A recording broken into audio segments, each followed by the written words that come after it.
आज हम लोग बात करेंगे एसएससी एमटीएस हवलदार 2023 के जीके जीएस के कुछ महत्वपूर्ण क्वेश्चंस जो प्रीवियस ईयर परीक्षा से लिए गए हैं। 1855 में कोलकाता में पहली जूट मिल कहाँ स्थापित की गई थी? तो 1855 में कोलकाता में पहली जूट मिल कहाँ स्थापित की गई थी? तो option A Shrirampur, option B Mesra, option B Risra या रिसड़ा, ऑप्शन डी सॉरी इसमें जो है ऑप्शन सी 2 बार हो गया, ऑप्शन डी हावड़ा। तो सही उत्तर इसमें क्या होगा? सही उत्तर होगा ऑप्शन नंबर बी रिसरा या रिसड़ा। सही उत्तर क्या होगा? ऑप्शन नंबर बी रिसरा या रिसड़ा इसका सही उत्तर होगा। और जो लोग वीडियो को लाइक नहीं किया लाइक जरूर कर लें, चैनल को सब्सक्राइब नहीं किया तो सब्सक्राइब जरूर कर लें और बेल आइकन भी क्लिक कर लें, जिससे कि आने वाले वीडियो आपको आसानी से मिलते रहें। ये हमारी जो जूट मिल है कोलकाता में, जूट मिल जो है किस नदी के तट पर अगर पूछा जाता है तो हुगली नदी के तट पर स्थापित की गई थी। और 1947 में विभाजन के बाद जूट मिलें भारत में ही रहीं, लेकिन जूट उत्पादक क्षेत्र का 3/4 भाग बांग्लादेश में चला गया था। जो 1947 में विभाजन के बाद जूट मिलें तो भारत में ही रही थी, लेकिन जूट उत्पादक क्षेत्र का 3/4 भाग बांग्लादेश में चला गया था। आपसे पूछा जा सकता है, आपको ये भी याद रखना है। अगला प्रश्न पूछा गया है, निम्नलिखित में से कौन सी एक हिमपोषित सदा नीरा नदी है? तो निम्नलिखित में से कौन सी हिमपोषित सदा नीरा नदी है? आपसे पूछा गया है, इसका सही उत्तर आपको बताना है। क्या होगा? Option A Godavari, option B Yamuna, option C Narmada, option D Kaveri. तो सही उत्तर इसमें क्या होगा? सही उत्तर होगा ऑप्शन नंबर बी यमुना नदी। यमुना नदी जो है हिमपोषित सदा नीरा नदी है। सही उत्तर ऑप्शन नंबर बी होगा। और जो यमुना नदी है, यमुना नदी किसकी सहायक नदी है? तो गंगा की सबसे लंबी सहायक नदी है। अगर आपसे क्वेश्चन में पूछा जाता है कि गंगा की सबसे लंबी सहायक नदी कौन सी है, तो आपको याद रखना है यमुना नदी जो है गंगा की सबसे लंबी सहायक नदी है। और हिमपोषित सदा नीरा नदी किसे कहते हैं? तो यमुना को कहते हैं। अगला प्रश्न पूछा गया है, स्वदेशी आंदोलन से प्रेरित होकर किसने भारत माता की अपनी प्रसिद्ध छवि को एक तपस्वी व्यक्ति के रूप में चित्रित किया? तो आपको बताना है इसका सही उत्तर क्या होगा। स्वदेशी आंदोलन से प्रेरित होकर किसने भारत माता की अपनी प्रसिद्ध छवि को एक तपस्वी व्यक्ति के रूप में चित्रित किया था? तो आपको इसका सही उत्तर बताना है, इसका क्या होगा। Option A Jyotirindranath Tagore, option B Abanindranath Tagore, option C Satyendranath Tagore, option D Jitendranath Tagore. तो सही उत्तर इसमें क्या होगा? सही उत्तर आपको बताना है। सही उत्तर होगा option number B Abanindranath Tagore. क्या होगा सही उत्तर? ऑप्शन नंबर बी इसका सही उत्तर होगा। और जो लोग वीडियो को लाइक नहीं किए लाइक जरूर कर लें और चैनल को सब्सक्राइब नहीं किए तो सब्सक्राइब जरूर कर लें। भारत माता 1905 में भारतीय चित्रकार अवनींद्रनाथ टैगोर द्वारा चित्रित एक कृति है। तो आपको सन भी याद रखना है। सन क्या है? 1905। क्या है? 1905 में अवनींद्रनाथ टैगोर द्वारा जो है चित्रित किया गया था। अगला प्रश्न पूछा गया है, कुर्ग का कोडव समुदाय उत्सव के दौरान हथियारों की पूजा करता है। तो कौन सा समुदाय जो है उत्सव के दौरान कौन सा उत्सव है जिसके दौरान जो है पूजा करता है? कुर्ग का कोडव समुदाय। कुर्ग का कोडव समुदाय किस उत्सव के दौरान हथियारों की पूजा करता है? आपसे पूछा गया है। तो आपको सही उत्तर इसका बताना है। क्या होगा? Option A Bhagoria, option B Kailpoth Podh, option C Thaipusam, option D Madai. तो सही उत्तर इसमें क्या होगा? सही उत्तर होगा option number B Kail Podh. कौन सा उत्सव? तो कैल पोध उत्सव के दौरान हथियारों की पूजा करता है। अगला प्रश्न, सूर्य के प्रकाश में कितने रंग होते हैं? तो पूछा गया है सूर्य के प्रकाश में कितने रंग होते हैं। यह क्वेश्चन सभी लोगों को पता होगा, तो सभी लोग इसका सही उत्तर बताएंगे। क्या होगा? Option A 5, option B 3, option C 2, option D 7। तो सही उत्तर इसमें क्या होगा? सही उत्तर होगा ऑप्शन नंबर डी 7। सूर्य के प्रकाश में कितने रंग होते हैं? तो 7 रंग होते हैं। अब 7 रंग कौन कौन से होते हैं? तो आपको याद रखना है, बैंगनी, इंडिगो, नीला, हरा, नारंगी और लाल। आपको फिर से याद रखना है, बैंगनी, इंडिगो, नीला, हरा, नारंगी और लाल।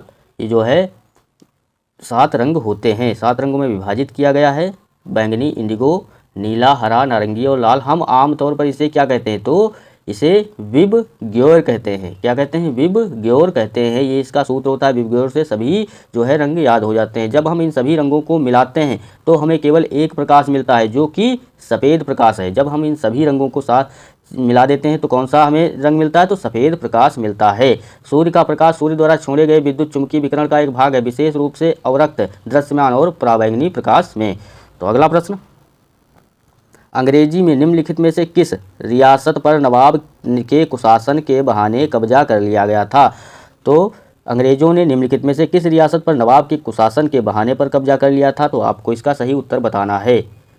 सही उत्तर क्या होगा? जल्दी से सभी लोग इसका उत्तर बताएंगे। क्या होगा? Option A Awadh, option B Nagpur, option C Satara, option D Udaipur. तो सही उत्तर क्या होगा?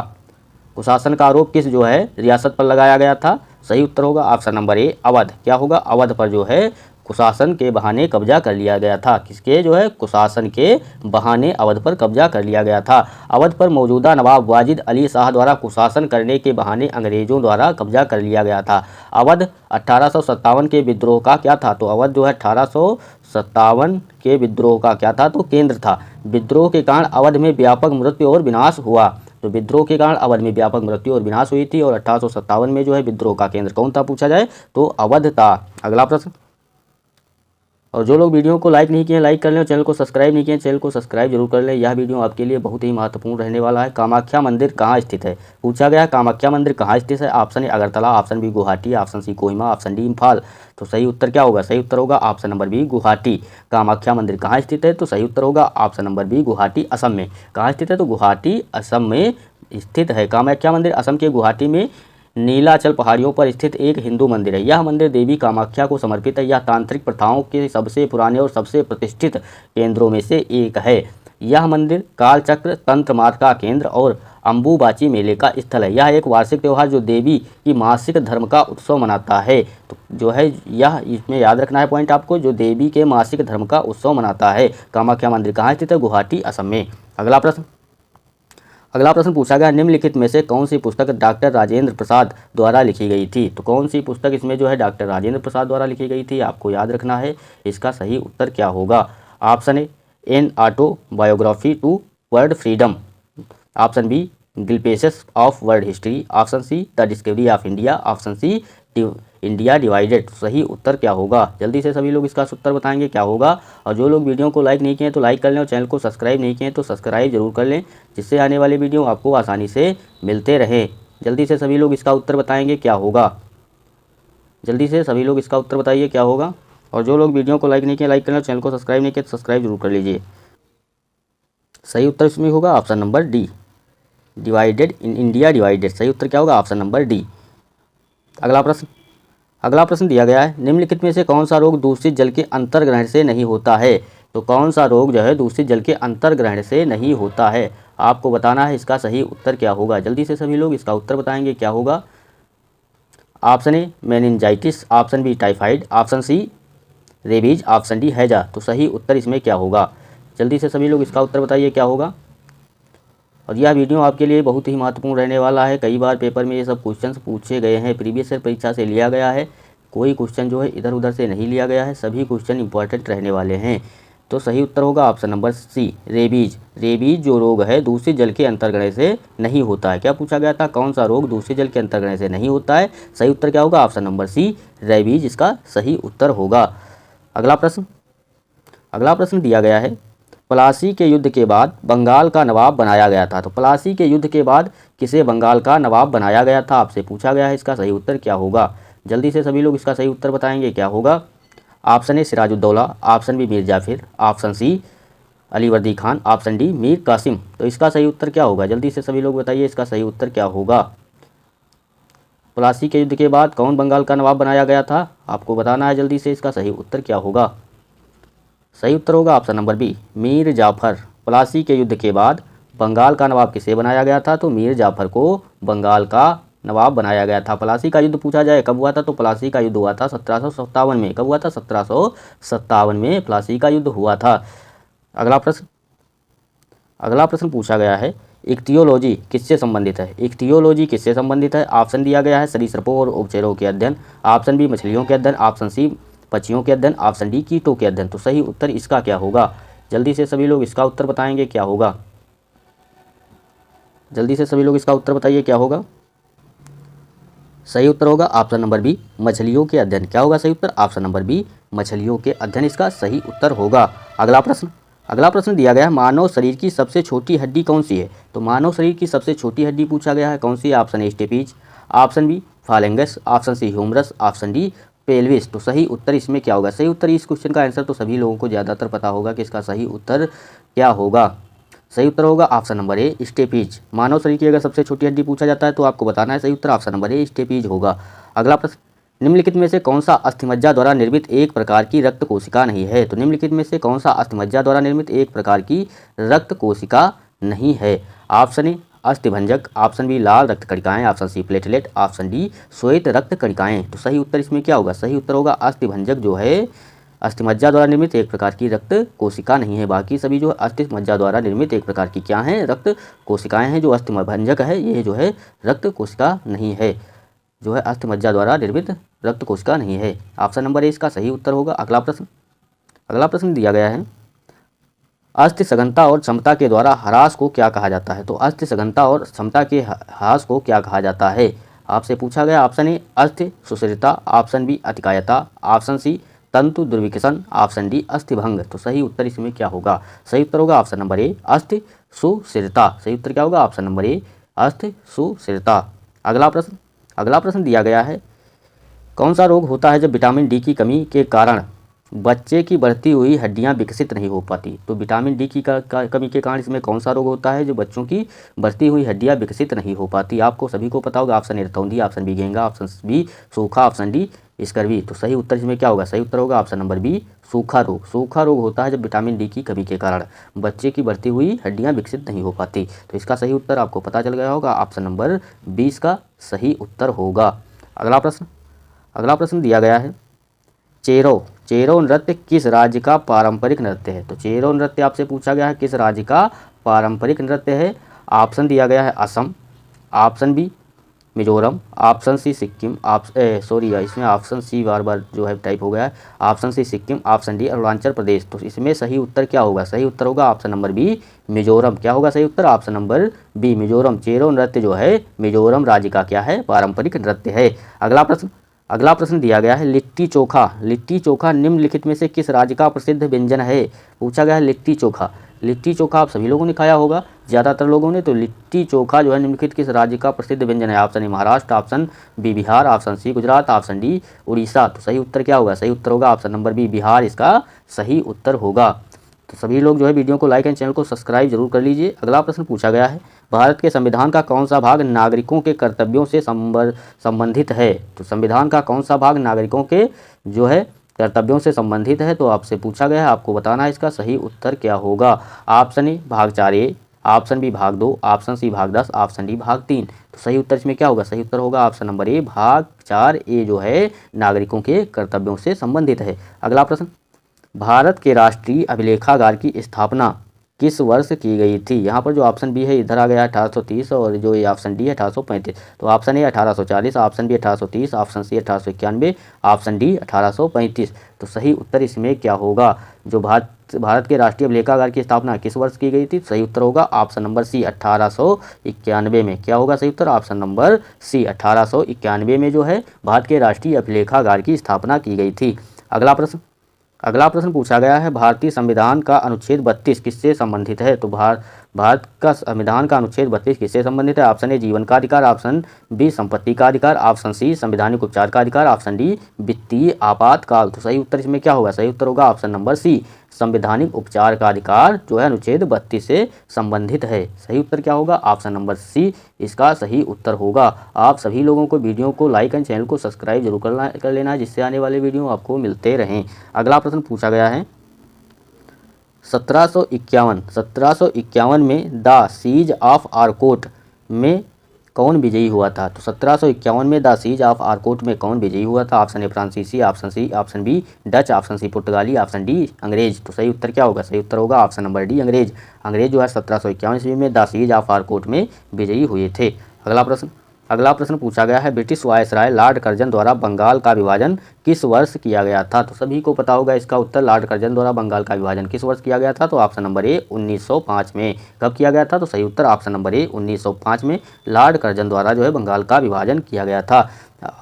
निम्नलिखित में से कौन सी पृथ्वी की सतह की सबसे निकटतम परत है जिसमें सभी मौसम घटित होते हैं? तो निम्नलिखित में से कौन पृथ्वी के सतह की सबसे निकटतम परत है जिसमें सभी मौसम घटित होते हैं? आपसे पूछा गया है, आपको इसका सही उत्तर बताना है क्या होगा। ऑप्शन दिया गया है मध्यमंडल, ऑप्शन बी क्षोभ मंडल, ऑप्शन सी आयन मंडल, ऑप्शन डी इधर आ गया है समताप मंडल। थोड़ा टाइपिंग में मिस्टेक हो गई है, तो सही उत्तर आपको बताना है। सही उत्तर होगा ऑप्शन नंबर बी क्षोभ मंडल। क्या होगा सही उत्तर? ऑप्शन नंबर बी क्षोभ मंडल जो है जिसमें सभी मौसम घटित होते हैं। अगला प्रश्न पूछा गया है, निम्नलिखित में से कौन सा विश्व का तीसरा सबसे ऊंचा पर्वत है। तो निम्नलिखित में से कौन सा विश्व का तीसरा सबसे ऊंचा पर्वत है पूछा गया है, आपको बताना है। Option A Everest, option B Kanchenjunga, option C K2, option D Annapurna. तो सही उत्तर क्या होगा? सही उत्तर होगा ऑप्शन नंबर बी, कंचनजंगा जो है विश्व और हिमालय का तीसरा सबसे ऊंचा पर्वत है। और अगर पूछा जाए विश्व का सबसे ऊंचा पर्वत कौन है, तो विश्व का सबसे ऊंचा पर्वत कौन है? महान हिमालय। कौन है? महान हिमालय, जो माउंट एवरेस्ट 8848 मीटर ऊंचाई के साथ दुनिया की सबसे ऊंची चोटी है। इसे सागर माथा भी कहा जाता है। और जो कंचनजंगा है भारत की सबसे ऊंची चोटी है, जो सिक्किम में स्थित है। नंदा देवी उत्तराखंड में स्थित भारत की जो है दूसरी सबसे ऊंची चोटी पूछा जाए तो कौन होगी? नंदा देवी, जो कहाँ स्थित है? उत्तराखंड में। और महान हिमालय की औसत ऊंचाई कितनी है? तो 6100 मीटर है। विधानसभा का सदस्य बनने के लिए न्यूनतम आय कितनी होनी चाहिए? तो विधानसभा का सदस्य बनने के लिए न्यूनतम आय कितनी होनी चाहिए? ऑप्शन ए 25 वर्ष, ऑप्शन बी 30 वर्ष, ऑप्शन सी 35 वर्ष, ऑप्शन डी 21 वर्ष। तो सही उत्तर इसमें क्या होगा? सही उत्तर होगा ऑप्शन नंबर, क्या होगा सही उत्तर? ऑप्शन नंबर ए 25 वर्ष। क्या होना चाहिए? 25 वर्ष जो है विधानसभा का सदस्य बनने के लिए कितनी आयु होनी चाहिए? तो 25 वर्ष होनी चाहिए। और यहाँ पर जो दिया गया 30 वर्ष, 30 वर्ष किसके लिए होनी चाहिए? तो राज्यसभा का सदस्य बनने के लिए कितनी होनी चाहिए? राज्यसभा या राज्यसभा या विधान परिषद का सदस्य बनने के लिए कितनी होनी चाहिए? तो आपको पता होगा 30 वर्ष होनी चाहिए। 35 वर्ष किसके लिए उम्र होनी चाहिए? तो भारत के राष्ट्रपति, भारत के उपराष्ट्रपति, किसी राज्य के राज्यपाल के लिए कितनी होनी चाहिए? तो 35 वर्ष होनी चाहिए। 21 वर्ष किसके लिए होनी चाहिए? तो 21 वर्ष जो है सरपंच के लिए होनी चाहिए। 25 वर्ष लोकसभा का सदस्य, विधानसभा का सदस्य, भारत का प्रधानमंत्री या मुख्यमंत्री के लिए कितनी होनी चाहिए? तो 25 वर्ष। और 30 वर्ष राज्यसभा का सदस्य, विधान परिषद का सदस्य, या 35 वर्ष के लिए भारत के राष्ट्रपति, भारत के उपराष्ट्रपति या किसी राज्य के राज्यपाल के लिए 35 वर्ष। 21 वर्ष किसके लिए? तो सरपंच के लिए। आपको कॉपी में नोट करते रहना है। अगला प्रश्न, और कई बार परीक्षाओं में पूछा गया क्वेश्चन है, भारतीय संविधान की कौन सी अनुसूची संघ और राज्यों के बीच शक्तियों के विभाजन से संबंधित है? तो कौन सी अनुसूची संघ और राज्यों के बीच शक्तियों के विभाजन से संबंधित है पूछा गया। ऑप्शन ए 6ठी अनुसूची, ऑप्शन बी 7वीं, ऑप्शन सी 8वीं अनुसूची, ऑप्शन डी 9वीं अनुसूची। तो सही उत्तर इसमें क्या होगा? आपसे पूछा गया है तो सही उत्तर इसमें क्या होगा? ऑप्शन नंबर बी, 7वीं अनुसूची जो है संघ और राज्यों के बीच शक्तियों के विभाजन से संबंधित है। अब इसमें दिया गया है ऑप्शन ए 6ठी अनुसूची। 6ठी अनुसूची किससे संबंधित है? तो असम, मेघालय, त्रिपुरा और मिजोरम राज्यों में जनजातीय क्षेत्रों के प्रशासन के रूप में प्रावधान। तो 6ठी अनुसूची में आपको याद रखना है असम, मेघालय, त्रिपुरा और मिजोरम राज्यों में जनजातीयों क्षेत्रों के प्रशासन के रूप में प्रावधान करता है। 8वीं अनुसूची में क्या है? तो भाषाएं हैं। क्या है? 8वीं अनुसूची में भाषाएं हैं, आपको याद रखना है। 8वीं अनुसूची में क्या है? तो भाषाएं दी गई हैं। और इसमें जो दिया गया है 9वीं अनुसूची किससे संबंधित है? तो कुछ अधिनियमों, 9वीं अनुसूची में क्या दिया गया? कुछ अधिनियमों और विनियमों का सत्यापन किसमें दिया गया है? तो 9वीं अनुसूची में दिया गया है। अगला प्रश्न पूछा गया है, नियंत्रक एवं महालेखा परीक्षक जिसे क्या कहते हैं? CAG का वेतन और सेवा शर्त कौन तय करता है? तो नियंत्रक एवं महालेखा परीक्षक जिसे क्या कहते हैं का वेतन और सेवा शर्त कौन तय करता है? तो आपसे पूछा गया है, इसका सही उत्तर क्या होगा? ऑप्शन ए राष्ट्रपति, ऑप्शन बी संसद, ऑप्शन सी केंद्रीय सरकार, ऑप्शन डी भारत की संचित निधि। तो सही उत्तर क्या होगा? सही उत्तर होगा ऑप्शन नंबर बी संसद। क्या होगा सही उत्तर? ऑप्शन नंबर बी संसद होगा। यह वीडियो बहुत ही महत्वपूर्ण है, तो सभी लोग इस वीडियो को जरूर देखें और पूरा एंड लास्ट तक देखें। और वीडियो को लाइक नहीं किया तो लाइक कर लें, और चैनल को सब्सक्राइब नहीं किया तो चैनल को सब्सक्राइब जरूर कर लें। इस वीडियो से आपको सीधे पेपर में क्वेश्चंस मिलेंगे। क्वेश्चन नंबर 29 दिया गया है, जनगणना 2011 के अनुसार निम्नलिखित में से किन राज्यों में जनगणना 2011 के अनुसार निम्नलिखित में से किन राज्यों में साक्षरता दर सबसे अधिक है? पूछा गया है 2011 की जनगणना के अनुसार निम्नलिखित में से किन राज्यों में साक्षरता दर सबसे अधिक है? Option A Maharashtra, option B Delhi, option C Kerala, option D Tamil Nadu. तो सही उत्तर इसमें आपको बताना है क्या होगा? जल्दी से सभी लोग इसका उत्तर बताएंगे क्या होगा। सही उत्तर होगा option number C Kerala. Kerala में जो है साक्षरता दर जनगणना 2011 के अनुसार सबसे अधिक है। अगला प्रश्न दिया गया है, उन भाषाओं में से एक है जिसमें एक समकालीन भारतीय मुद्रा नोट के पीछे मूल्य वर्ग मुद्रित होता है। तो ऑप्शन ए बर्मी, ऑप्शन बी सिंगली, option C Nepali, option D Dzongkha. तो सही उत्तर इसमें क्या होगा?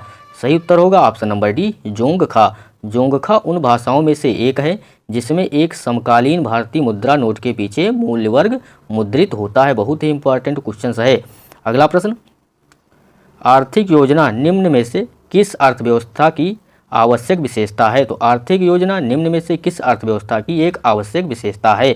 तो इसका सही उत्तर बताना है, क्या होगा? ऑप्शन ए समाजवादी अर्थव्यवस्था, ऑप्शन बी पूंजीवादी अर्थव्यवस्था, ऑप्शन सी दोहरी अर्थव्यवस्था, ऑप्शन डी मिश्रित अर्थव्यवस्था। तो सही उत्तर इसमें क्या होगा? सही उत्तर होगा ऑप्शन नंबर ए समाजवादी अर्थव्यवस्था। क्या होगा सही उत्तर? तो ऑप्शन नंबर ए इसका सही उत्तर होगा। अगला प्रश्न देखते हैं। अगला प्रश्न दिया गया है, निम्नलिखित में से किसने 1939 में फॉरवर्ड ब्लॉक की स्थापना की गई थी? तो पूछा गया है निम्नलिखित में से किसने फॉरवर्ड ब्लॉक की स्थापना की थी 1939 में? ऑप्शन दिया गया है महात्मा गांधी, ऑप्शन बी सरदार वल्लभ भाई Patel, option C Subhash Chandra Bose, option D Jawaharlal Nehru. तो सही उत्तर इसमें क्या होगा? जल्दी से सभी लोग इसका उत्तर बताना है, क्या होगा सही उत्तर? ऑप्शन नंबर सी सुभाष चंद्र बोस ने 1939 में फॉरवर्ड ब्लॉक की स्थापना की थी। तो किसने की थी? तो 1939 में फॉरवर्ड ब्लॉक की स्थापना सुभाष चंद्र बोस ने की थी। अगला प्रश्न, और जो है उन्होंने कलकत्ता में फॉरवर्ड ब्लॉक की स्थापना की थी। तो पूछा जाए कहाँ की थी? तो कलकत्ता में। उन्होंने 1943 में सिंगापुर में भारतीय सेना आज़ाद हिंद फौज की कमान संभाली और वहाँ एक भारतीय अंतरिम सरकार की स्थापना की।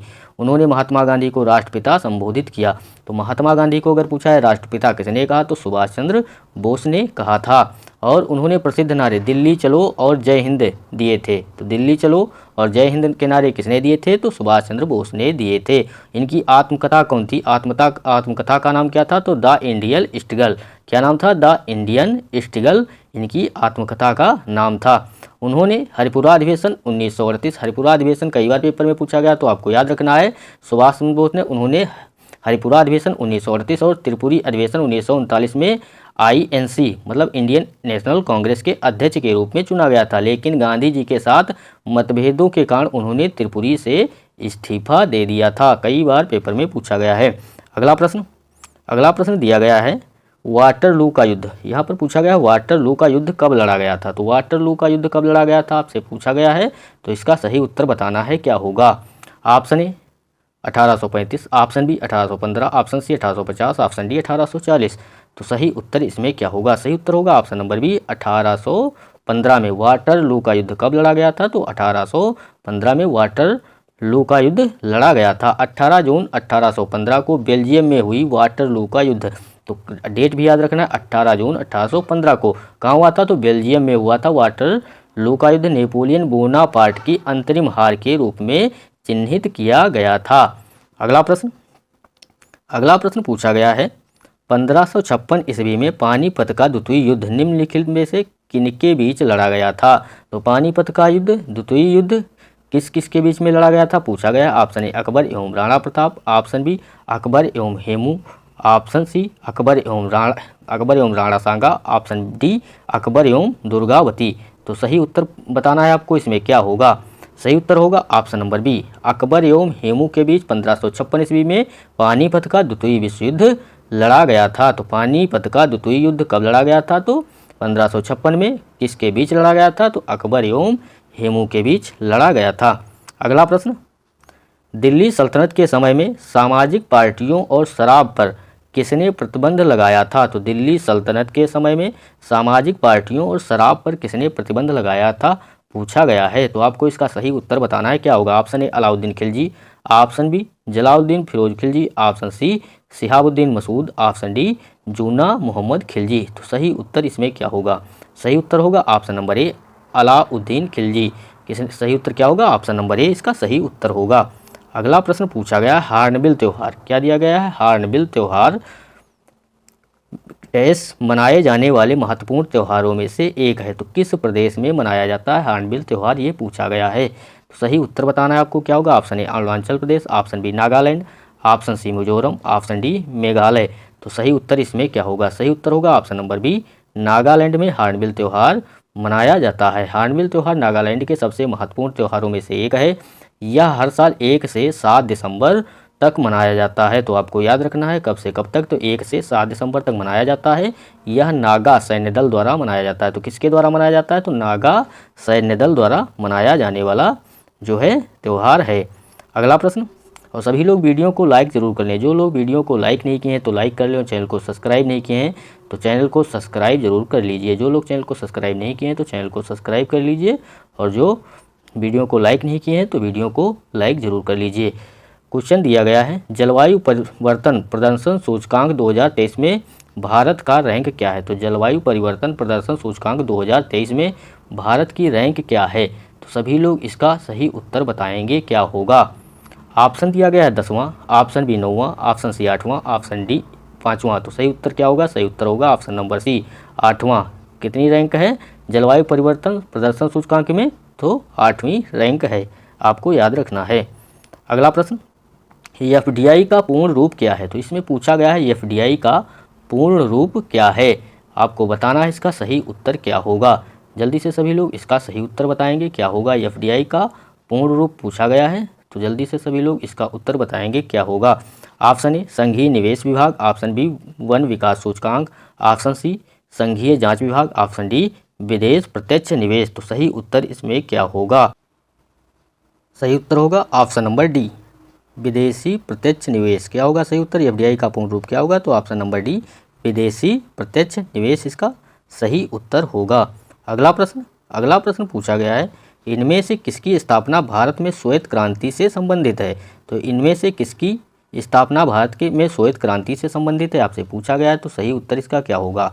Option A Mother Dairy, option B Paras, option C Saras, option D Amul. तो सही उत्तर इसमें क्या होगा, जल्दी से सभी लोग इसका सही उत्तर बताएंगे क्या होगा। सही उत्तर ऑप्शन नंबर डी अमूल होगा। क्या होगा सही उत्तर, ऑप्शन नंबर डी अमूल होगा। भारत में श्वेत क्रांति अमूल की स्थापना से संबंधित है। अमूल भारत में एक डेयरी सहकारी समिति है जो गुजरात के आणंद में स्थित है। कहाँ स्थित है, गुजरात के आणंद में स्थित है। श्वेत क्रांति के माध्यम में अमूल ने भारत का दूध और दूध उत्पादों का दुनिया का सबसे बड़ा उत्पादक बना दिया है। तो सही उत्तर क्या होगा, ऑप्शन नंबर डी इसका सही उत्तर होगा। अगला प्रश्न, सरदार सरोवर परियोजना किस नदी पर स्थित है। पूछा गया है सरदार सरोवर जो है परियोजना किस नदी पर स्थित है, और कई बार परीक्षाओं में पूछा हुआ क्वेश्चन है। तो सभी लोगों के लिए बहुत ही महत्वपूर्ण रहने वाला है, सभी लोगों को यही याद रखना है। Option A Ganga, option B Kosi, option C Narmada, option D Godavari. तो सही उत्तर होगा option number C Narmada. Sardar Sarovar परियोजना अगर पूछा जाए किस नदी पर स्थित है, तो सही उत्तर क्या होगा, ऑप्शन नंबर सी नर्मदा नदी पर स्थित है। यह भारत में सबसे बड़ी जल संसाधन परियोजना में से एक है। इसमें 4 प्रमुख राज्य जो आपको याद रखना है, महाराष्ट्र, मध्य प्रदेश, गुजरात और राजस्थान शामिल हैं। इसे नर्मदा नदी पर बनाया गया था। तो किस नदी पर बनाया गया था, नर्मदा नदी पर। आपको इसके 4 प्रमुख राज्य याद रखना है, महाराष्ट्र, मध्य प्रदेश, गुजरात और राजस्थान शामिल हैं। अगला प्रश्न पूछा गया है, नाथुला दर्रा भारत और उसके किस पड़ोसी देश से जोड़ता है। तो नाथुला दर्रा भारत को किस पड़ोसी देश से जोड़ता है, आपको बताना है इसका सही उत्तर क्या होगा। Option A Nepal, option B Bangladesh, option C Bhutan, option D चीन। तो सही उत्तर क्या होगा, सही उत्तर होगा ऑप्शन नंबर डी इसका सही उत्तर चीन होगा। नाथुला दुनिया की सबसे ऊंची वाहन योग्य सड़कों में से एक है। जो नाथुला है दर्रा यह दुनिया की सबसे ऊंची वाहन योग्य सड़कों में से एक है। यह भारत तिब्बत सीमा का पर समुद्र तल से 14,450 फीट ऊपर स्थित है। अगला प्रश्न पूछा गया है, कुंडनकुलम प्रसिद्ध है। तो कुंडनकुलम प्रसिद्ध है, किस लिए प्रसिद्ध है, आपसे पूछा गया है। ऑप्शन ए परमाणु ऊर्जा संयंत्र, ऑप्शन बी ताप विद्युत संयंत्र, ऑप्शन सी जैव आरक्षित क्षेत्र, ऑप्शन डी तमिलनाडु में प्रमुख बंदरगाह। तो सही उत्तर इसमें क्या होगा, जल्दी से सभी लोग इसका सही उत्तर बताएंगे क्या होगा। ऑप्शन नंबर ए इसका सही उत्तर होगा, परमाणु ऊर्जा संयंत्र के लिए कुंडनकुलम प्रसिद्ध है। अगला प्रश्न, भारत की निम्नलिखित में से कौन सी नदी 2 बार कर्क रेखा से होकर बहती है। तो भारत की निम्नलिखित में से कौन सी नदी 2 बार कर्क रेखा से होकर बहती है। बहुत ही इंपॉर्टेंट क्वेश्चन है, कई बार पेपर में पूछा गया क्वेश्चन है। Option A Mahi, option B Chambal, option C Narmada, option D इनमें से कोई नहीं। तो सही उत्तर होगा ऑप्शन नंबर ए माही नदी जो है वो कर्क रेखा को कितनी बार काटती है, तो 2 बार काटती है। कई बार पेपर में पूछा गया क्वेश्चन है, आपको ये याद रखना है। अगला प्रश्न दिया गया है, बुद्ध की शिक्षाओं का सबसे पुराना संग्रह किस भाषा में है। तो बुद्ध की शिक्षाओं का सबसे पुराना संग्रह किस भाषा में है पूछा गया है। तो option A Sanskrit, option B Magadhi, option C Prakrit, option D Pali. तो सही उत्तर क्या होगा, सही उत्तर होगा ऑप्शन नंबर डी पाली इसका सही उत्तर होगा। अगला प्रश्न, निम्नलिखित में से किस शासक ने मस्जिद 2.5 दिन का झोपड़ा का निर्माण कराया था? तो 2.5 दिन के झोपड़े का निर्माण किस शासक ने कराया था, पूछा गया है। जल्दी से सभी लोग इसका उत्तर बताएंगे क्या होगा। Option A Balban, option B Ibrahim Lodi, option C Iltutmish, option D Qutbuddin Aibak. तो सही उत्तर क्या होगा? सही उत्तर option number D Qutbuddin Aibak इसका सही उत्तर होगा। 2.5 दिन का झोपड़ा किसने बनाया था? तो कुतुबुद्दीन ऐबक ने बनवाया था। अगला प्रश्न पूछा गया है, जनवरी 1931 में महात्मा गांधी के जेल से रिहा होने के बाद कांग्रेस नेताओं ने आगे की कार्रवाई की योजना बनाने के लिए कहाँ में बैठक की? तो आपको बताना है कहाँ बैठक की थी। Option A Surat, option B Allahabad, option C Calcutta, option D Lahore.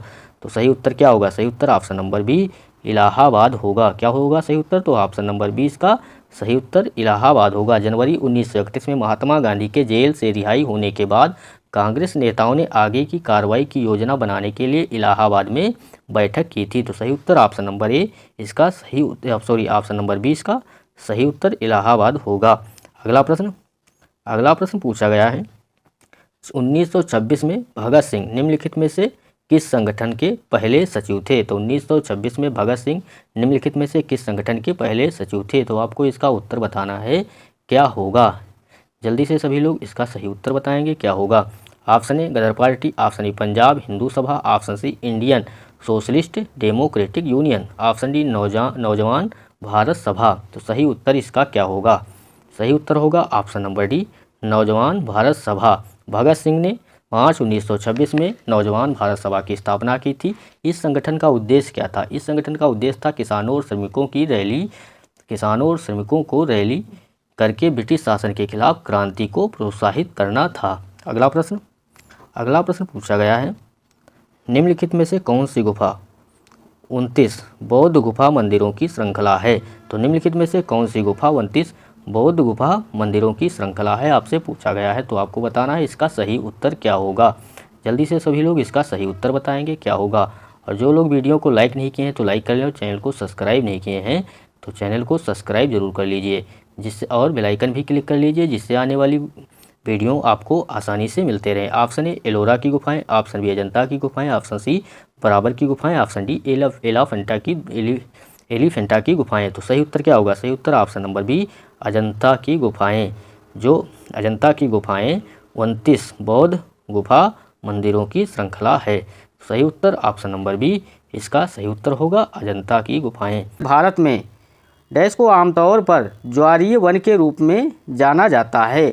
Option दिया गया है रेगिस्तानी वन, ऑप्शन बी पहाड़ी वन, ऑप्शन सी शुष्क क्षेत्र, ऑप्शन डी आर्द्र क्षेत्र। तो सही उत्तर क्या होगा? सही उत्तर होगा ऑप्शन नंबर डी आर्द्र क्षेत्र। भारत में आर्द्र क्षेत्र को आमतौर पर ज्वारीय वन के रूप में जाना जाता है। तो आर्द्र क्षेत्र को किस वन के रूप में जाता है? तो ज्वारीय वन के रूप में भी जाना जाता है। आर्द्र क्षेत्र किसे कहते हैं? आर्द्र क्षेत्र वहाँ होते हैं जहाँ पानी भूमि से मिलता है, उसे क्या कहते हैं? तो आर्द्र क्षेत्र कहते हैं। जहाँ पानी भूमि से मिलता है उसे आर्द्र क्षेत्र कहते हैं। अगला प्रश्न पूछा गया है, सूर्य ग्रहण तब होता है जब? तो सूर्य ग्रहण तब होता है जब ऑप्शन ए चंद्रमा सूरज से बहुत दूर चला जाता है, ऑप्शन बी सूरज चंद्रमा और पृथ्वी के बीच आता है, ऑप्शन सी चंद्रमा पृथ्वी और सूर्य के बीच आता है, ऑप्शन डी एक क्षुद्र ग्रह सूर्य और चंद्रमा के बीच आता है। तो सही उत्तर इसमें क्या होगा? सही उत्तर होगा ऑप्शन नंबर सी चंद्रमा पृथ्वी और सूर्य के बीच में आता है। तो चंद्रमा पृथ्वी और सूर्य के बीच में आ जाता है तो उसे क्या कहते हैं? सूर्य ग्रहण कहते हैं। क्या कहते हैं? सूर्य ग्रहण कहते हैं। अगला प्रश्न पूछा गया है, निम्नलिखित में से किसे पृथ्वी का सबसे बड़ा ज्वालामुखी माना जाता है? इसके द्रव्यमान और पदचिन्ह के संदर्भ में। तो आपसे पूछा गया है पृथ्वी पर सबसे बड़ा ज्वालामुखी किसे माना जाता है? Option A Ojos del Salado, option B Mount Vesuvius, option C Tamu Massif, option D Mauna Kea. तो सही उत्तर इसमें क्या होगा? सही उत्तर होगा ऑप्शन नंबर सी तमू मासिफ को पृथ्वी पर सबसे बड़ा ज्वालामुखी माना जाता है। तमू मासिफ उत्तर पश्चिमी प्रशांत महासागर में एक मृत पानी के नीचे स्थित सील्ड ज्वालामुखी है। तो आपको याद रखना है तमू मासिफ उत्तर पश्चिमी प्रशांत महासागर में एक मृत पानी के नीचे स्थित सील्ड ज्वालामुखी है, जिसकी विशेषता एक मध्य महासागर का उभाड़ और एक शील्ड ज्वालामुखी है। तमु मासिप पृथ्वी पर सबसे बड़ा ज्ञात ज्वालामुखी है। तो तमु मासिप आपको याद रखना है, कई बार परीक्षाओं में पूछा गया है, बहुत ही इंपॉर्टेंट क्वेश्चन है। और सभी लोग वीडियो को लाइक एंड चैनल को सब्सक्राइब जरूर कर लीजिए और बेल आइकन भी क्लिक कर लीजिए, जिससे आने वाले वीडियो आपको आसानी से मिलते रहें। अगला प्रश्न दिया गया है, निम्नलिखित में से किस विकल्प को भारत में लोकतंत्र का तीसरा स्तर भी कहा जाता है। तो निम्नलिखित में से किस विकल्प को भारत में लोकतंत्र का तीसरा स्तर भी कहा जाता है, पूछा गया है। तो आपको बताना है इसका सही उत्तर क्या होगा। ऑप्शन ए राज्य सरकार, ऑप्शन बी केंद्र शासित प्रदेश की सरकार, ऑप्शन सी स्थानीय स्व सरकार, ऑप्शन डी उच्चतम न्यायालय। तो सही उत्तर इसमें क्या होगा, सही उत्तर होगा ऑप्शन नंबर सी स्थानीय स्व सरकार। स्थानीय स्व सरकार को भारत में लोकतंत्र का तीसरा स्तर भी कहा जाता है। भारतीय संविधान को बाद में केंद्र और राज्य शासन के साथ साथ पंचायतों और नगरपालिकाओं को जोड़कर एक त्रिस्तरीय सरकार बनाकर शासन के एक अतिरिक्त स्तर के साथ संशोधित किया गया था। यह 1992 में संविधान में संशोधन द्वारा किया गया था। संविधान में के 73वें संशोधन ने संविधान के एक नया भाग 9 जोड़ा है, जिसमें अनुच्छेद 16, अनुच्छेद 11वीं अनुसूची शामिल है। आपको याद रखना है। अगला प्रश्न पूछा गया है, भारत के राष्ट्रपति द्वारा जारी अध्यादेश की अधिकतम अवधि हो सकती है। तो भारत के राष्ट्रपति द्वारा जारी अध्यादेश की अधिकतम अवधि कितनी हो सकती है। ऑप्शन ए 6 सप्ताह, ऑप्शन बी 1 साल, ऑप्शन सी 6 माह, ऑप्शन डी 6 माह और 6 सप्ताह। तो सही उत्तर इसमें क्या होगा, सही उत्तर सभी को पता होगा, ऑप्शन नंबर डी 6 माह और 6 सप्ताह इसकी अधिकतम अवधि हो सकती है। सही उत्तर ऑप्शन नंबर डी होगा। अगला प्रश्न पूछा गया है, भारत के प्रथम मुख्य न्यायाधीश कौन थे। तो भारत के प्रथम मुख्य न्यायाधीश कौन थे, कई बार पेपर में पूछा गया है, बहुत इंपॉर्टेंट क्वेश्चन है। तो सभी लोग इसको कॉपी में नोट कर लेंगे। Option A Patanjali Shastri, option B Harilal Jekania, option C M Hidayatullah, option D B K Mukherjee. तो सही उत्तर क्या होगा, जल्दी से सभी लोग सही उत्तर बताएंगे क्या होगा। Option number B Harilal Jekania जो है भारत के प्रथम मुख्य न्यायाधीश थे।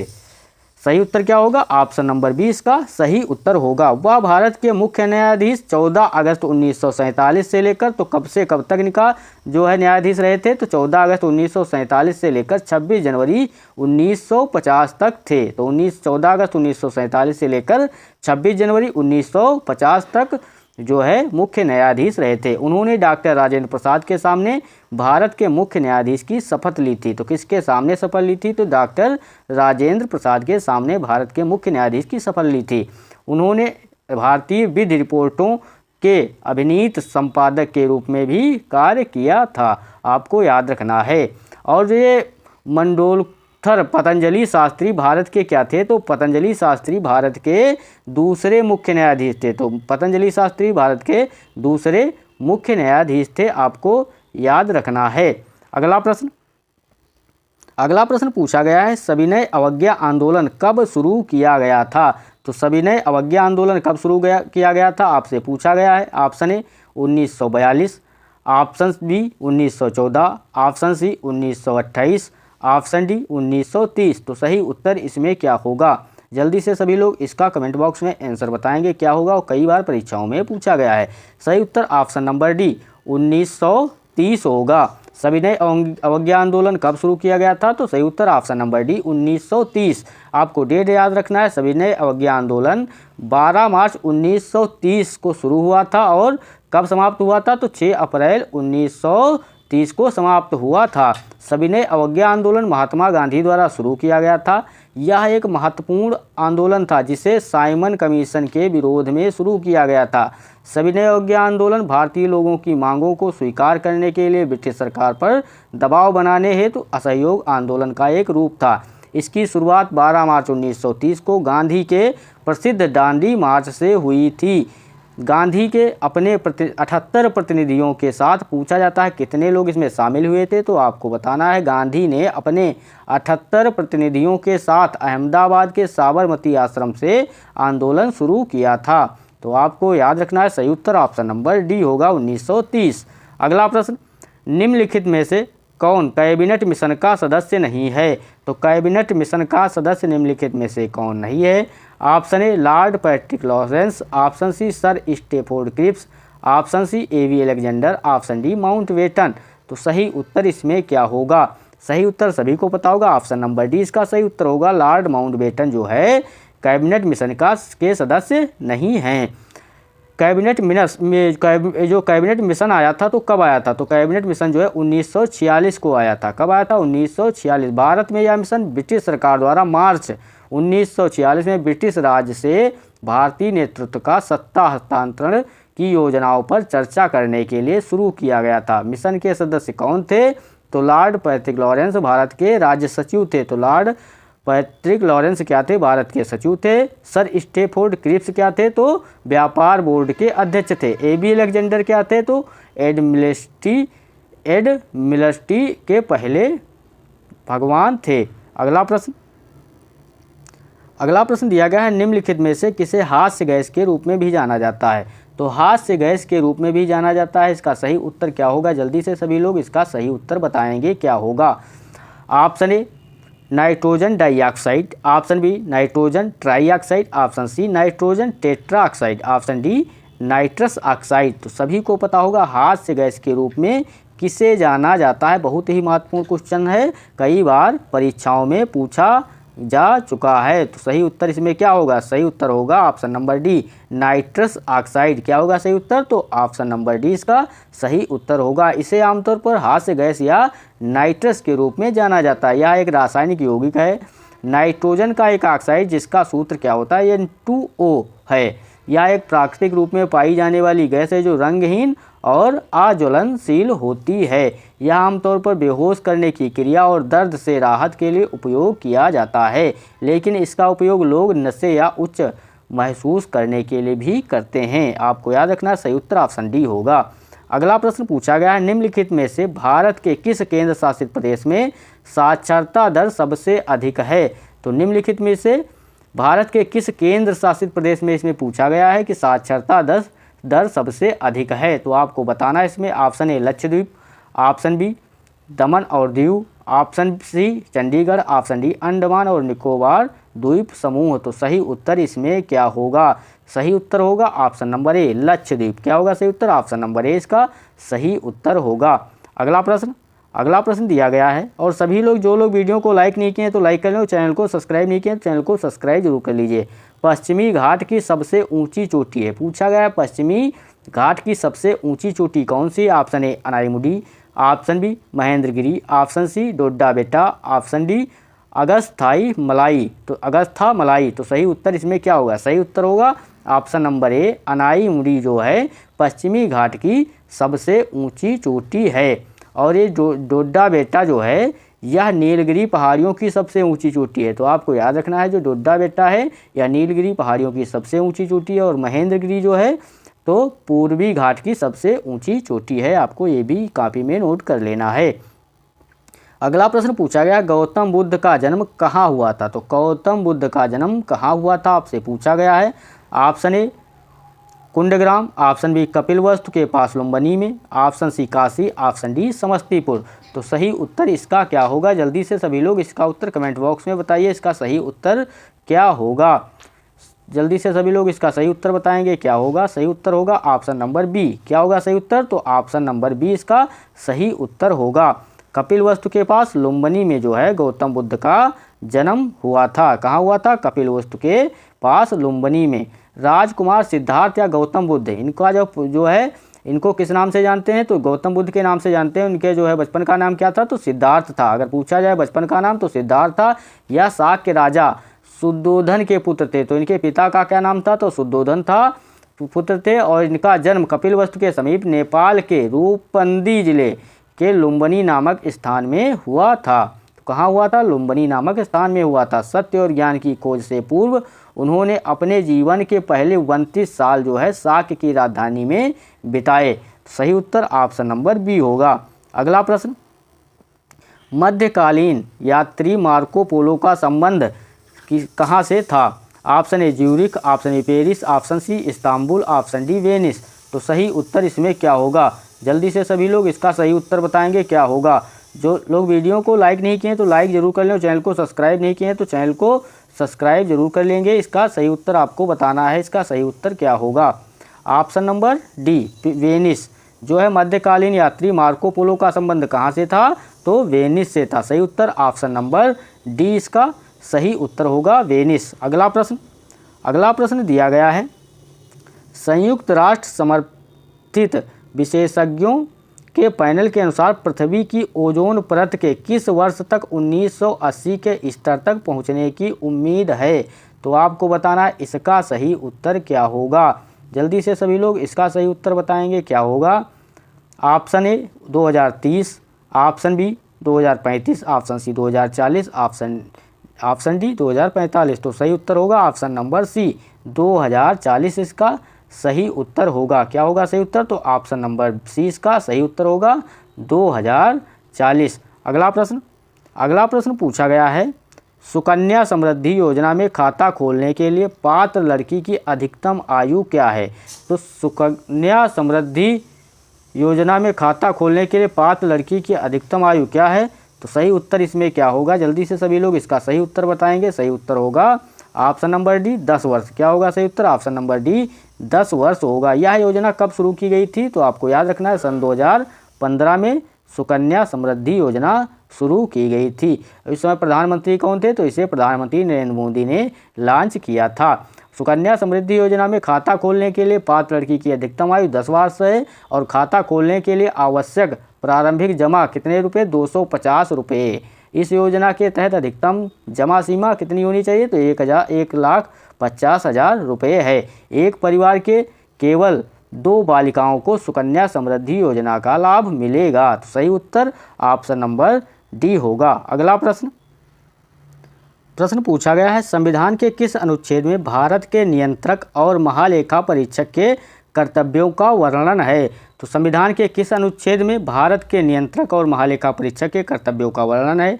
ऑप्शन ए अनुच्छेद 146, ऑप्शन बी अनुच्छेद 147, ऑप्शन सी अनुच्छेद 148, ऑप्शन डी अनुच्छेद 149। सही उत्तर क्या होगा? ऑप्शन नंबर डी इसका सही उत्तर होगा, अनुच्छेद 149 इसका सही उत्तर होगा।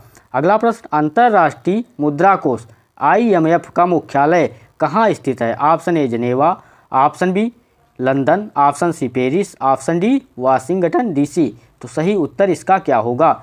सही उत्तर होगा option number D Washington DC में अंतर्राष्ट्रीय मुद्रा कोष IMF का मुख्यालय कहाँ है? तो वाशिंगटन DC में है। इसकी स्थापना कब हुई थी? तो 1944 में इसकी स्थापना हुई थी। अंतर्राष्ट्रीय मुद्रा कोष 190 देशों का संगठन है। तो कितने देशों का संगठन है? तो 190 देशों का संगठन है। अगला प्रश्न दिया गया है, निम्नलिखित में से कौन सा राज्य का निर्देशक सिद्धांत है? तो निम्नलिखित में से कौन सा राज्य का निर्देशक सिद्धांत है आपसे पूछा गया है। इसका सही उत्तर क्या होगा? ऑप्शन ए जीवन की सुरक्षा और व्यक्तिगत स्वतंत्रता, ऑप्शन बी ग्राम पंचायतों का गठन, ऑप्शन सी अल्पसंख्यक के हितों का संरक्षण, ऑप्शन डी अस्पृश्यता का उन्मूलन। तो सही उत्तर क्या होगा? सही उत्तर होगा ऑप्शन नंबर बी ग्राम पंचायतों का गठन। क्या होगा सही उत्तर? ऑप्शन नंबर 20 का सही उत्तर होगा। यह किस अनुच्छेद में आता है? तो अनुच्छेद 40 में आता है। अगला प्रश्न, एक धन विधेयक केवल पेश किया जाता है। तो कहाँ पेश किया जाता है? एक धन विधेयक केवल कहाँ पेश किया जाता है? ऑप्शन ए राज्यसभा में, ऑप्शन बी लोकसभा में, ऑप्शन सी राज्यसभा और लोकसभा दोनों में, ऑप्शन डी इनमें से कोई भी नहीं। तो सही उत्तर क्या होगा? सही उत्तर होगा ऑप्शन नंबर बी लोकसभा में। धन विधेयक केवल कहाँ पेश किया जाता है? तो लोकसभा में। जो धन विधेयक है यह किस अनुच्छेद के अंतर्गत आता है? तो अनुच्छेद 110। कई बार पेपर में पूछा गया है, अनुच्छेद भी पूछा गया है, तो आपको याद रखना है 110 के अंतर्गत जो है आता है और यह सिर्फ लोकसभा में ही पेश किया जाता है। अगला प्रश्न, भारतीय बैंकों द्वारा किसान क्रेडिट कार्ड योजना किस वर्ष शुरू की गई थी? तो भारतीय बैंकों द्वारा किसान क्रेडिट कार्ड योजना किस वर्ष शुरू की गई थी आपसे पूछा गया है। तो इसका सही उत्तर क्या होगा? Option A 2001, option B 1996, option C 1994, option D 1998। तो सही उत्तर क्या होगा? सही उत्तर होगा ऑप्शन नंबर डी 1998। और जो लोग वीडियो को लाइक नहीं किए तो लाइक जरूर कर लें और चैनल को सब्सक्राइब नहीं किए हैं तो चैनल को सब्सक्राइब कर लें। अगला प्रश्न दिया गया है, प्रधानमंत्री जनधन योजना किसके द्वारा संचालित है? तो प्रधानमंत्री जनधन योजना किसके द्वारा संचालित है? ऑप्शन ए अनुसूचित वाणिज्यिक बैंक, ऑप्शन बी वित्त सेवा विभाग वित्त मंत्रालय, ऑप्शन सी ग्रामीण विकास मंत्रालय, ऑप्शन डी भारतीय रिजर्व बैंक। तो सही उत्तर क्या होगा? सही उत्तर होगा ऑप्शन नंबर बी वित्त सेवा विभाग या वित्त मंत्रालय। सही उत्तर क्या होगा? Option number B. अगला प्रश्न, महात्मा गांधी किस वर्ष में दक्षिण अफ्रीका से भारत लौटे थे? तो महात्मा गांधी किस वर्ष में दक्षिण अफ्रीका से भारत लौटे थे आपसे पूछा गया है। इसका सही उत्तर क्या होगा? Option A 1905, option B 1920, option C 1915, option D 1910। तो सही उत्तर क्या होगा? सही उत्तर सभी को पता होगा ऑप्शन नंबर सी 1915 में जो है गांधी जी दक्षिण अफ्रीका से भारत लौटे थे। तो आपको डेट भी याद रखना है। महात्मा गांधी 9 जनवरी, कब? 9 जनवरी जो है 1915 को, 9 जनवरी 1915 को दक्षिण अफ्रीका से भारत लौटे थे। आपको डेट भी याद रखना है। अगला प्रश्न, और गांधी गोपाल कृष्ण गोखले के अनुरोध पर, किसके अनुरोध पर लौटे थे? तो गोपाल कृष्ण गोखले के अनुरोध पर 1915 में दक्षिण अफ्रीका से भारत लौटे थे। आपको ये भी याद रखना है। अगला प्रश्न, निम्नलिखित नेताओं में से किसने क्रांतिकारी संगठन अभिनव भारत सोसाइटी की स्थापना की थी? तो निम्नलिखित नेताओं में से किसने क्रांतिकारी संगठन अभिनव भारत सोसाइटी की स्थापना की थी?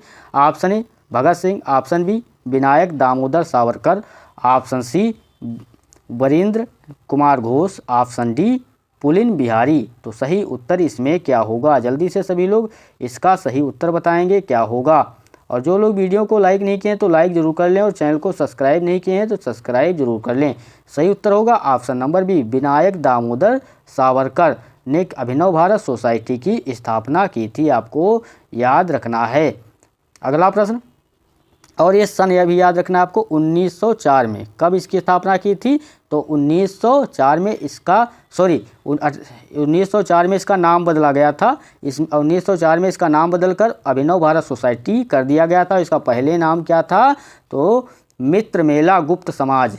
क्या था? मित्र मेला गुप्त समाज की स्थापना 1899 में विनायक दामोदर सावरकर और उसके भाई गणेश दामोदर सावरकर ने की थी, और 1904 में इसका नाम बदलकर अभिनव भारत सोसाइटी कर दिया गया था। 1904 में नाम बदला गया था और स्थापना कब हुई थी? तो 1899 में। किसने की थी? तो पहले क्या नाम था? मित्र मेला गुप्त समाज की स्थापना किस वर्ष हुई थी? तो 1899 में। और किसने की? तो विनायक दामोदर सावरकर और उसके भाई गणेश दामोदर सावरकर ने की थी।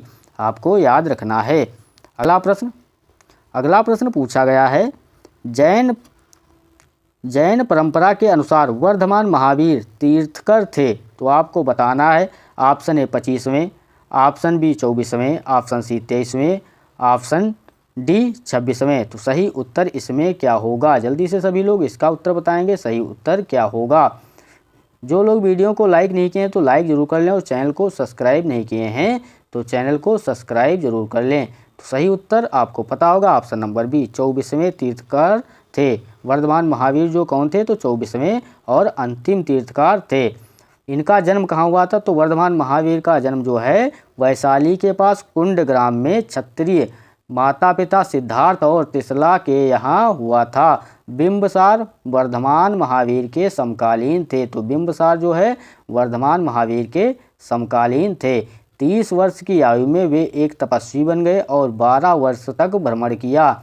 अपनी तपस्या के 13वें वर्ष में उन्होंने केवल ज्ञान नामक सर्वोच्च आध्यात्मिक ज्ञान प्राप्त किया। तो सही उत्तर ऑप्शन नंबर बी होगा। भारत के किस राज्य में जनसंख्या का घनत्व सर्वाधिक है? पूछा गया भारत के किस राज्य में जनसंख्या का घनत्व सर्वाधिक है? Option A Paschim Bangal, option B Bihar, option C Uttar Pradesh, option D Maharashtra. तो सही उत्तर इसमें क्या होगा? सही उत्तर होगा ऑप्शन नंबर बी बिहार जो है। 2011 की जनगणना के अनुसार बिहार में जनसंख्या का घनत्व सबसे अधिक है। अगर हम 2001 की बात करें, 2001 में जनगणना की बात करें तो पश्चिम बंगाल में सर्वाधिक जनसंख्या घनत्व था। 2001 में कौन सा राज्य था? तो पश्चिम बंगाल। और 2001 में पश्चिम बंगाल, और 2011 की जनगणना के अनुसार सही उत्तर क्या होगा? बिहार होगा। अगला प्रश्न पूछा गया है, निम्नलिखित में से कौन सी नदी महाराष्ट्र और गुजरात से होकर बहती है? तो निम्नलिखित में से कौन सी नदी महाराष्ट्र और गुजरात से होकर बहती है? Option A Sabarmati, option B Godavari, option C Mahi, option D Tapi. तो सही उत्तर क्या होगा? सही उत्तर सभी लोगों को कमेंट बॉक्स में बताना है। और जो लोग वीडियो को लाइक नहीं किए लाइक कर ले, और चैनल को सब्सक्राइब नहीं किए तो चैनल को सब्सक्राइब जरूर कर लें। सही उत्तर होगा ऑप्शन नंबर डी तापी जो है महाराष्ट्र और गुजरात से होकर बहती है। तापी पश्चिम भारत की प्रमुख नदी है। तो तापी जो है पश्चिम भारत की प्रमुख नदी है। यह मध्य प्रदेश के बैतूल जिले के मुल्ताई से निकलती है। तो यह कहाँ से निकलती है? तापी नदी जो है मध्य प्रदेश के बैतूल जिले के मुल्ताई से निकलती है और सतपुड़ा पहाड़ियों के मध्य से पश्चिम की ओर बहती है। तो सतपुड़ा पहाड़ियों के मध्य से पश्चिम की ओर बहती है। महाराष्ट्र में खानदेश के पठार और सूरत के मैदानों को पार करते हुए यह अरब सागर में जाती है। इसकी लंबाई कितनी है? तो इसकी लंबाई 700 किलोमीटर है। कितनी लंबाई? अगर लंबाई पूछा जाए तो 700 किलोमीटर है और यह महाराष्ट्र, गुजरात और मध्य प्रदेश से गुजरती है। इसका नाम सूर्य की बेटी देवी तपती के नाम पर रखा गया है। तो किसके नाम पर रखा गया है तापी नदी का जो है नाम? तो सूर्य की बेटी देवी तपती के नाम पर इसका नाम रखा गया है। अगला प्रश्न पूछा गया है, भारत और चीन के बीच सीमा रेखा को कहा जाता है। तो भारत और चीन के बीच सीमा रेखा को क्या कहा जाता है? क्वेश्चन पूछा गया है। ऑप्शन ए रेड क्लिफ रेखा, ऑप्शन बी नियंत्रण रेखा, ऑप्शन सी पाक जलडमरू मध्य, ऑप्शन डी मैकमोहन रेखा। तो सही उत्तर इसमें क्या होगा? भारत और चीन के बीच पूछा गया तो सही उत्तर इसमें क्या होगा? सही उत्तर होगा ऑप्शन नंबर डी मैकमोहन रेखा। भारत और चीन के बीच सीमा रेखा को मैकमोहन रेखा कहा जाता है। मैकमोहन रेखा जो है यह भारत और चीन के बीच की सीमा रेखा है। यह 1914 शिमला सम्मेलन में हेनरी मैकमोहन द्वारा प्रस्तावित किया गया था। तो किसके द्वारा प्रस्तावित किया गया था? 1914 में हेनरी मैकमोहन द्वारा प्रस्तावित किया गया था, जिसे ब्रिटिश और तिब्बती प्रतिनिधियों के बीच हस्ताक्षरित किया गया था। आपको ये भी सभी कॉपी में नोट करते रहना है। रेड क्लिफ रेखा जो है यह किस देश के बीच है? तो यह भारत और पाकिस्तान के बीच सीमा रेखा है। तो किसके बीच? आपको याद रखना, यह भारत और पाकिस्तान के बीच सीमा रेखा है। यह जो है सीमा रेखा सिरिल रेड क्लिफ द्वारा सीमांकित किया गया था, जिसमें जो सीमा आयोगों के प्रमुख थे। तो किसके द्वारा? सिरिल रेड क्लिफ द्वारा सीमांकित किया गया था। अगला दिया गया है नियंत्रण रेखा। नियंत्रण रेखा क्या होती है? यह जो है वह रेखा है जहां कश्मीर के क्षेत्र को सैन्य नियंत्रण के उद्देश्य से विभाजित किया गया था। तो आपको ये भी याद रखना है, नियंत्रण रेखा वह रेखा है जहां कश्मीर के क्षेत्र को सैन्य नियंत्रण के उद्देश्य से विभाजित किया गया है। यह कानूनी रूप से मान्यता प्राप्त अंतर्राष्ट्रीय सीमा नहीं है। कश्मीर के दूसरे क्षेत्र पर पाकिस्तान का कब्जा है। यहाँ पर जो दिया गया ऑप्शन नंबर सी पाक जलडमरू मध्य। तो पाक जलडमरू मध्य यह एक जलडमरू मध्य है जो भारत में तमिलनाडु और श्रीलंका के जाफना जिले को विभाजित करता है। तो आपको याद रखना है, पाक जलडमरू मध्य जो भारत में तमिलनाडु और श्रीलंका के जाफना जिले को विभाजित करता है। यह पूर्वोत्तर में बंगाल की खाड़ी को दक्षिण पश्चिम में पाक जलडमरू मध्य से जोड़ता है। आपको ये सब क्वेश्चन जो है कॉपी में नोट करते रहना है। अगला प्रश्न पूछा गया, अंतर्राष्ट्रीय न्यायालय का मुख्यालय कहाँ स्थित है? तो अंतर्राष्ट्रीय न्यायालय का मुख्यालय कहाँ स्थित है आपसे पूछा गया है। जल्दी से सभी लोग इसका उत्तर बताएंगे क्या होगा। Option A the Hague, option B Paris, option C Washington DC, option D New York. तो सही उत्तर क्या होगा? सही उत्तर सभी लोगों को पता होगा। इसका सही उत्तर क्या होगा? तो option number A the Hague. अंतर्राष्ट्रीय न्यायालय का मुख्यालय कहाँ है? तो द हेग में है। और इसकी स्थापना कब की गई थी? तो इसकी स्थापना जून 1945 में हुई थी। कब हुई थी? तो जून 1945 में इसकी स्थापना की गई थी। आपको याद रखना है।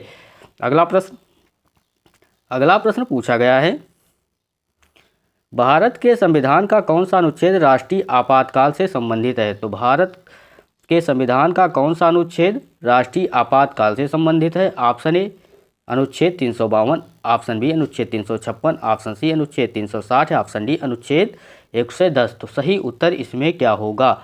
जल्दी से सभी लोग इसका उत्तर बताएंगे क्या होगा। सही उत्तर होगा ऑप्शन नंबर ए अनुच्छेद 352 जो है राष्ट्रीय आपातकाल से संबंधित है।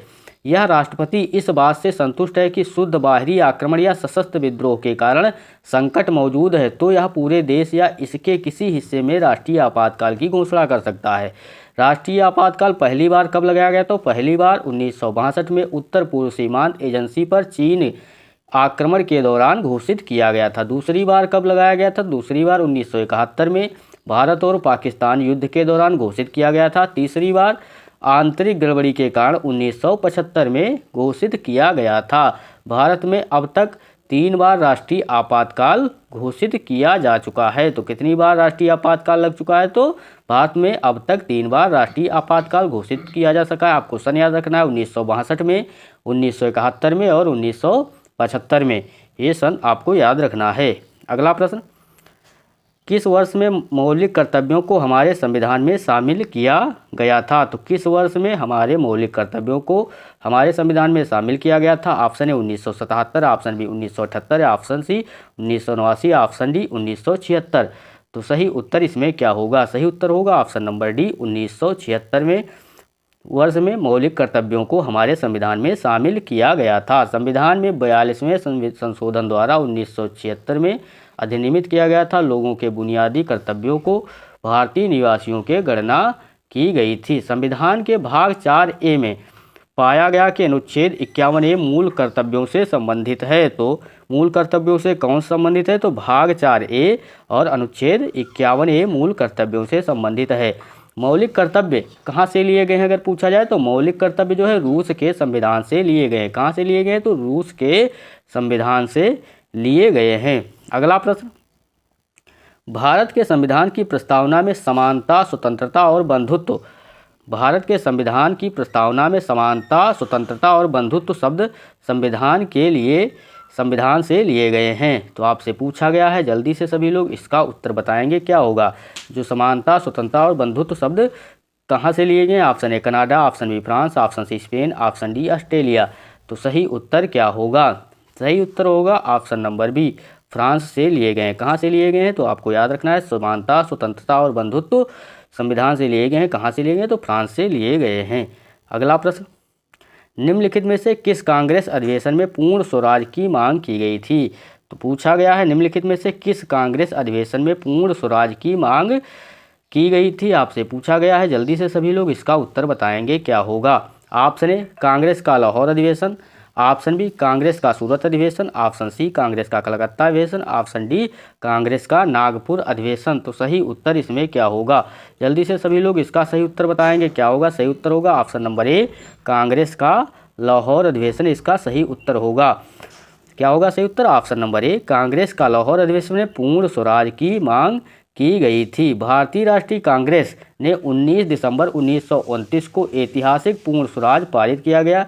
इसका अर्थ है कि लाहौर अधिवेशन में पूर्ण स्वतंत्रता संकल्प 26 जनवरी 1930 को एक दिन के लिए एक सार्वजनिक घोषणा की गई, जिसे कांग्रेस पार्टी ने स्वतंत्रता दिवस के रूप में मनाने के लिए भारतीयों के लिए चुना था।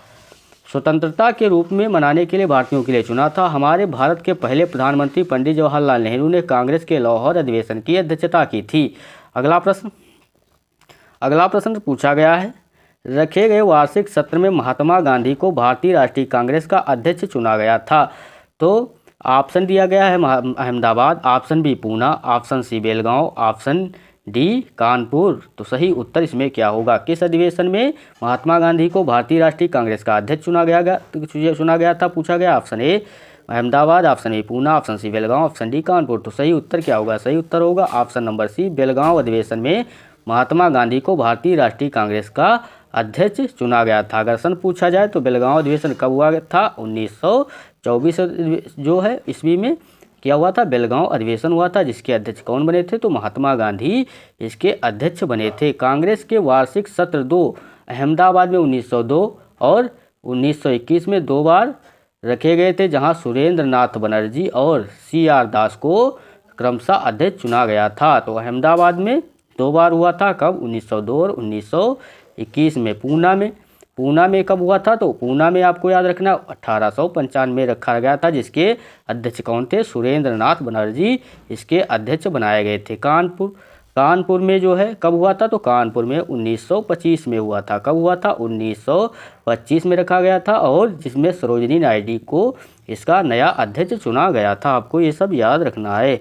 अगला प्रश्न, भारतीय अर्थव्यवस्था का प्राथमिक क्षेत्र है। पूछा गया है भारतीय अर्थव्यवस्था का प्राथमिक क्षेत्र पूछा गया है, आपसे क्या होगा? Option A banking, option B सूचना और प्रौद्योगिकी, ऑप्शन सी कृषि, ऑप्शन डी न्याय तंत्र। तो सही उत्तर इसमें क्या होगा? जल्दी से सभी लोग इसका उत्तर बताएंगे क्या होगा। सही उत्तर होगा ऑप्शन नंबर सी। क्या होगा? सी ऑप्शन नंबर कृषि, कृषि जो है भारतीय अर्थव्यवस्था का प्राथमिक क्षेत्र है। कृषि, खनन, मत्स्य पालन, वानिकी, डेयरी भारतीय अर्थव्यवस्था के प्राथमिक क्षेत्र के कुछ उदाहरण हैं। आपको याद रखना है ऑप्शन नंबर सी इसका सही उत्तर होगा।